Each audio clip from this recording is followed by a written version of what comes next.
My fellow Americans, Laos is far away from America, but the world is small. Its 2 million people live in a country 3 times the size of Austria. The security of all Southeast Asia will be endangered if Laos loses its neutral independence. Its own safety runs with the safety of us all, in real neutrality, observed by all. I want to make it clear to the American people and to all the world that all we want in Laos is peace, not war. The reason Laos was important was during that time, there was the Red Scare, right? So basically, fear communism. Communism gonna dominate Southeast Asia. We already have China there, and so you have North Vietnam. Now it's a communist state, and so if the country of Laos falls, then the rest of that region would fall to communism. It would turn red. So it's the domino theory, right? So if one domino falls, the rest of them would fall. U.S. President Dwight D. Eisenhower was particularly concerned that if Laos fell, it would be a gateway to India, a communist domination of an entire hemisphere. After the Geneva Conference in 1954, no one was supposed to be in Laos. North Vietnamese was using Laos as a staging area to resupply, and Laos was supposed to be neutral. No one is to touch the country of Laos. In the end, neutralism was impossible. The efforts of a communist-dominated group to destroy this neutrality never ceased. In the last half of 1960, a series of sudden maneuvers occurred, and the communists and their supporters turned to a new and greatly intensified military effort to take over. And so the United States basically said, okay, so if North Vietnam's going to play this game, we can do the same thing. And instead of using our own troops, right, that we can use the indigenous people.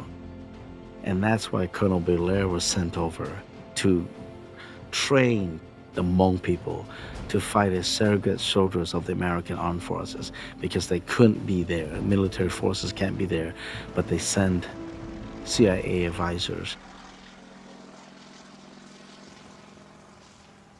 Colonel Belair was, at that period of time, the CIA agent in Southeast Asia.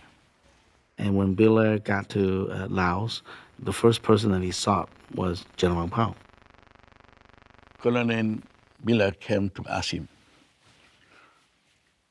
Lieutenant Colonel Wang Pao, if the Royal Lao government send you ammunition, guns, I would like to ask you, if someday you and your Hmong people are going to turn the guns against the Royal Lao government, Colonel Wang Pao said that.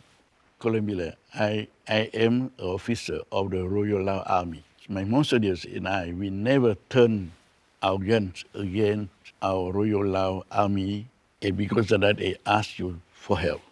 2 days after, the Royal Lao Army sent to military Dakota to drop ammunition and guns and food for Lieutenant Colonel Wang Pao and his soldiers. In that moment, the U.S. and the Hmong became bound to one another, whether by choice or necessity, in a war to keep the communist North Vietnamese and Pathet Lao from overthrowing the Royal Lao government. Since 1961, the secret war had swallowed northern Laos. Losses were heavy on both sides. The Paris Peace Accords were signed in 1973, ostensibly putting an end to the war in Vietnam. Next door, General Vang Pao was pushing hard to continue fighting. The communist North Vietnamese and Pathet Lao had not let up. But a corner had been turned. The U.S. wanted out of Southeast Asia, and that included Laos. Finally, they signed the Vientiane Peace Accord on February 21st, 1973. The two sides, the communists and the Royal Lao government, were to jointly rule Laos with a third group, neutralists, providing a middle ground. All were to be equal.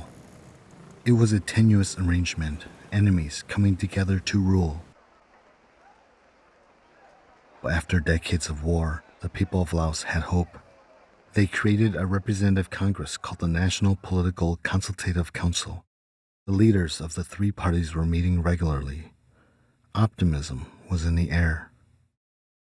I was asked by the royal government to be part of a task force to plan for the future. My task force and I went to do workshop from North Laos to South Laos to plan for national reconciliation, social and economic development. And everywhere I went, I saw the population was very happy to see peace coming. Laos citizens were officially going to be at peace for the first time since the start of the French Indochina War in the 50s.